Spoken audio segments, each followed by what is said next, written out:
Would a Christian say, "Who will set me free from this body of death?"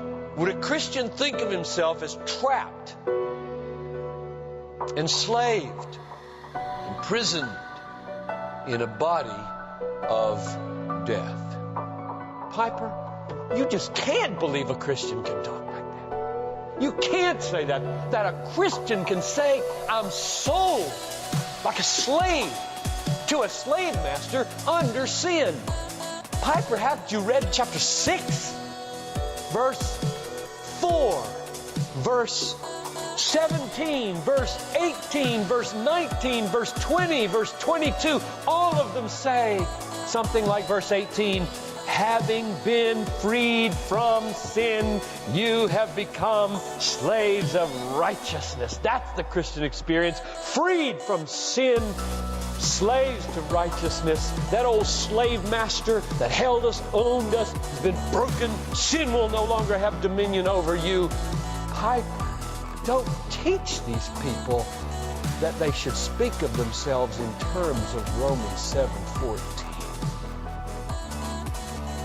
My response to that is, can a real Christian not say, "Who will deliver me from this body of death"? Not enough of you say that. You feel it, but you won't say it. There are people in this room who've known Christ for decades who've never said that out loud. You know what? Your kids need to hear you say that. Your wife or husband needs to hear you say that. "Oh, wretched man that I am, who will deliver me from this?" It would transform relationships. Your small group needs to hear you say that. Paul was about 100 times more sanctified than anybody in this room. He not only said it, he wrote it for 10 million people and 20 centuries to read. Come on, let's get real with each other with our mouths and not go home and say, "Yeah, that's right, that's what he said, I'm just a loser, blah, blah." But you don't ever say out loud in a group, "I'm so needy." So you might think you're needy, and you might try to act needy, but you come across as a pretty self-assured, got it all together person in the small group. And to your kids, you never make mistakes, etc. Verse 12, "Do not let sin reign in your mortal body so that you obey its lusts." Romans 6:14, "Sin shall not be master over you." So right after saying, don't let it be master, he says it won't be master over you. "For you're not under law, but under grace." Don't let it be master, it won't be master. And you've got, "Who'll deliver me from this body of death?" And I'm being taken captive to the law of sin. And the Spirit of Christ to set me free from the law of sin. Isn't Paul in verse 12 actually warning them not to let happen what sometimes happens? He says, "Do not let sin reign in your mortal body so that you obey its lusts." I don't think Paul would have said, "Do that," if it weren't a real battle, and you sometimes don't do that. It's not a given that that's not going to happen. It's not automatic. "Oh, good, I'm saved. I won't ever let sin reign in my mortal body." Sin will never reign in my life. It never takes me captive. It never asserts itself as an alien slave master over my life and brings me into temporary captivity. There'll be no moment where it gets the upper hand and acts like a king over me, puts me down and defeats me. There'll never be any of those. I think Paul says there are going to be some of those, and I'm telling you in verse 12, fight like hell to not let it happen. So, what do you describe it as if it happens? You might say something like, "I'm so carnal. My old man, my flesh keeps fighting And I have to keep reckoning it dead and counting it dead over and over again. 1 Corinthians 5:7. Clean out the old leaven so that you may be a new lump of dough, just as you are in fact unleavened. Can't get any clearer.